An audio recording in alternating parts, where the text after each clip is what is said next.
Persuna b'diżabilità li fl-aħħar 16 sena kienet tgħix ma' nies oħrajn f'Darendru f'Bormla, issa se tkun qed tagħmel u tibda kapitlu ġdid f'ħajjitha.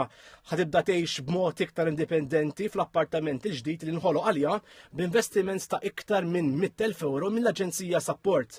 Dan proġett parti mir-residenza inbidlet f'appartament separatu modern li se jkun qed jakkomoda persuni b'diżabilità li bħalissa tgħix fir-residenza flimkien ma' persuni oħrajn.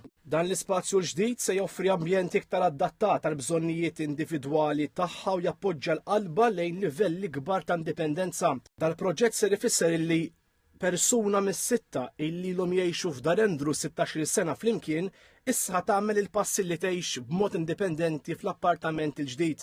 Il-kap eżekuttiv tal-Aġenzija Support Oliver Xikluna qal li dan il-proġett iżżewweġ flimkien żewġ prinċipji: servizzi personalizzati u għajxien indipendenti. Dan l-ispazju fejn il-persuna jista' jkun iżjed awtonomu, il-persuna ħajkun qed jingħata support mill-professjonisti tal-Aġenzija biex ukoll isaħħaħ il-ħiliet tiegħu tal-għajxien indipendenti. Id-direttur fl-Aġenzija Support Cynthia De Bono qalet illi bħalissa għaddejjin tħejjijiet biex anki il-familja tal-klijent qed tintwera l-post u jintlaħaq l-anaħħari tal-proġett.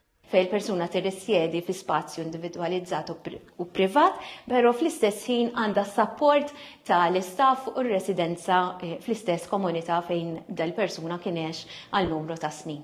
Il-Ministru għall-Inklużjoni Giulia Farrugia qalet dan il-proġett huwa eżempju ċar tal-impenn tal-Gvern li jkompli jinvesti f'servizzi moderni u personalizzati li jqiegħdu fiċ-ċentru lill-persuna f'kull deċiżjoni li ssir. Il-Ministru Farrugia qalet li l-kwalità tal-ħajja ta' persuni b'diżabilità ma titkejjilx biss bis-servizzi offruti iżda bl-opportunitajiet li jinħolqu sabiex jgħixu b'mod iktar indipendenti b'kontroll ikbar fuq ħajjithom.